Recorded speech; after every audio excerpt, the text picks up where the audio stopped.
Olá pessoal da Mediuni, eu sou Nerlan Massami Takeda, eu sou aluno do terceiro ano do curso de Medicina da UniOeste e eu vim dar essa aula sobre exames complementares. Essa é a segunda aula em que eu vou falar do restante dos exames. Na primeira aula eu falei sobre o exame de urina, que possui mais conteúdo a ser explorado, e nessa segunda aula eu vou falar sobre os outros exames que são mais fáceis, mais diretos de serem explicados. Quais são os outros exames complementares? Basicamente, os outros exames complementares são os exames que envolvem a creatinina sérica e os exames de imagem, seja ele a ressonância, o ultrassom, a cintilografia e as radiografias em geral. Sobre a creatinina sérica. Basicamente, a creatinina sérica que é usado para o cálculo da taxa de filtração glomerular e o clearance de creatinina, ela é um valor que por si só já fornece dados sobre a função do glomérulo. Por quê? Porque caso o rim não esteja funcionando adequadamente, essa creatinina vai ser mantida no sangue. Com relação à taxa de filtração glomerular e o clearance de creatinina, ambas servem para a mesma função. Os dois vão atuar calculando a função glomerular. E como é que vai ser feita isso? Hoje em dia não se utiliza mais o clearance de creatinina da mesma forma que era utilizado antigamente, porque o exame, ele além de ser tão útil para extremos como obesos, indivíduos grandes ou idosos, ele exige uma coleta de 24 horas que pode ser interpretada de forma errada. Já a taxa de filtração glomerular, ela vai utilizar alguns fatores, e esses fatores eles vão ser jogados em uma fórmula. Essa fórmula é mais segura de ser avaliada. A principal fórmula, existem várias fórmulas, mas a principal delas é a do Cockcroft-Gault, porque ela não utiliza valores exponenciais ou logarítmicos para fazer o cálculo. Essa taxa de filtração glomerular vai ser basicamente 140 menos a idade multiplicado pelo peso sobre 72 vezes a creatinina sérica. Isso para homens, para o sexo masculino. Quando eu vou fazer esse cálculo para uma mulher, eu vou ter que multiplicar o valor do resultado por 0,85. Isso porque as proporções de massa são um pouco diferentes.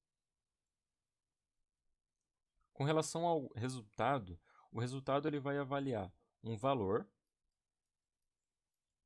que é a quantidade de líquido filtrante por 1,73 metros quadrados. E o que isso significa? Que todos os resultados, seja uma pessoa pequena, uma pessoa grande, eles vão ser para essa mesma área de 1,73 metros quadrados. E isso facilita porque eu consigo comparar a função glomerular de dois indivíduos, porque a variável vai ser a mesma. O valor normal da creatinina sérica para homens é de 130 ml por minuto para essa área que a gente unificou. E para mulheres, o valor normal é de 120 ml por minuto por 1,73 metros quadrados. Depois dos 40 anos, você vai ter uma perda lenta dessa função, dessa filtração glomerular, de 1 ml por minuto ao ano. Então, para indivíduos com mais de 40 anos, você vai acrescentar essa perda. Com relação ao ultrassom, basicamente o ultrassom é um exame de entrada, porque ele não é um exame difícil de ser realizado, ele não é um exame caro. Ele vai avaliar basicamente o contorno do rim, seja da medula, seja do córtex. Esse exame, então, ele vai permitir analisar o tamanho e a simetria dos dois rins, a ecogenicidade, ou seja, se tem líquido, se não tem líquido, cistos e nódulos, uma vez que eu também consigo perceber a presença de cistos e nódulos, e cálculos maiores que 3 milímetros. Os cálculos eles não são o melhor exame ultrassom para ser realizado, porque os cálculos renais eles são calcificados. O melhor exame para análise de cálculos é a tomografia, que eu vou citar mais à frente. E ele também permite a análise das vias urinárias. Uma observação: basicamente a imagem normal do ultrassom vai ser um rim, uma cápsula externa, e a parte medular. Isso é um exame normal. Então, qualquer alteração nisso, você já pode suspeitar de alguma coisa e tentar avaliar um outro exame de imagem. O ultrassom com Doppler ele vai permitir a análise da vasculatura renal com enfoque arterial. Então, ele é basicamente o primeiro exame. Ele não é o melhor exame, mas ele é o primeiro exame, no caso da triagem de estenose e trombose de veias, e também como forma de você avaliar indivíduos que estão com dor em flanco e hematúria, que vai ser sugestivo para essa trombose de veias renais.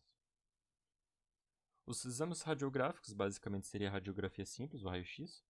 Ele vai permitir análise de massas, dilatações e litíases, além de um panorama melhor sobre a cavidade abdominal.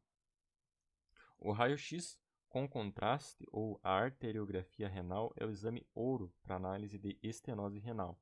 Então, se você já tem uma suspeita, o indivíduo apresenta hematúria e dor em flanco, e no ultrassom não acusou nada, é possível você fazer uma radiografia.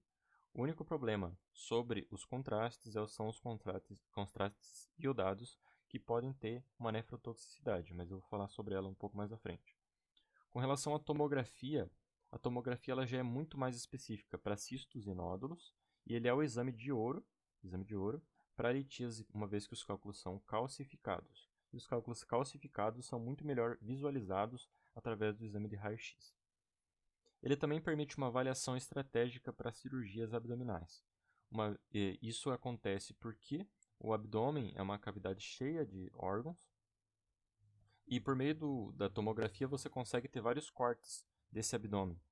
E com esses cortes você consegue avaliar se existe algum risco, se existe algum problema que pode surgir no intercurso da cirurgia. Além disso, ele permite a análise dos acometimentos extra-renais, principalmente se você utilizar os cortes finos. Né? E qual que os benefícios?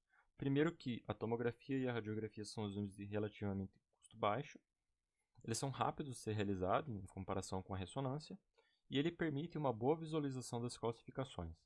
Qual que é a limitação? A limitação é basicamente o contraste iodado. O contraste iodado ele é muito nefrotóxico. Então, indivíduos que têm um nível de doença renal crônica de 4 a 5, ou seja, uma taxa de filtração glomerular menor que 45 ml por minuto por 1,73 metros quadrados, esses indivíduos são totalmente contraindicados à utilização do contraste na tomografia. E com relação à ressonância, a ressonância é o melhor exame para avaliação de imagem, porém, a gente tem que lembrar sempre a questão tempo e a questão custo, que são mais altos. Ele vai diferenciar com maior acurácia os cistos e os nódulos. Ele vai permitir uma análise completa do abdômen com melhor qualidade. Ele vai analisar tumores e massas também, que podem passar despercebidos ou com menor visualização nos outros exames. E o melhor ponto para doenças nefropáticas é que você consegue utilizar o gadoline, que é um contraste menos tóxico que o iodo, para fazer os exames com contraste. Inclusive, ele é utilizado para crianças e gestantes, já que são grupos de risco para utilização de contraste iodado. A angiorressonância com reconstrução 3D, que vai fornecer aquela imagem bem bonita, ela também permite a análise das vias urinárias, das vias arteriais e venosas do nosso rim. E ele vai permitir uma análise de estenose, hipertensão renovascular, além de trombose das veias. E a cintilografia renal eu não vou me ater muito, porque ele já faz mais parte dos exames nucleares, mas basicamente você tem dois tipos de radiofármacos para utilizar na cintilografia renal. O DMSA vai analisar a região tubular, a simetria renal e o refluxo vésico-ureteral, e o DTPA vai analisar basicamente a função glomerular. Então, como é que você vai diferenciar os dois? Lembra que o DTPA vai analisar a função glomerular e o que sobrar vai ser o DMSA. Com isso, a gente encerra os tópicos dos exames complementares. Eu queria agradecer a atenção de vocês e bons estudos.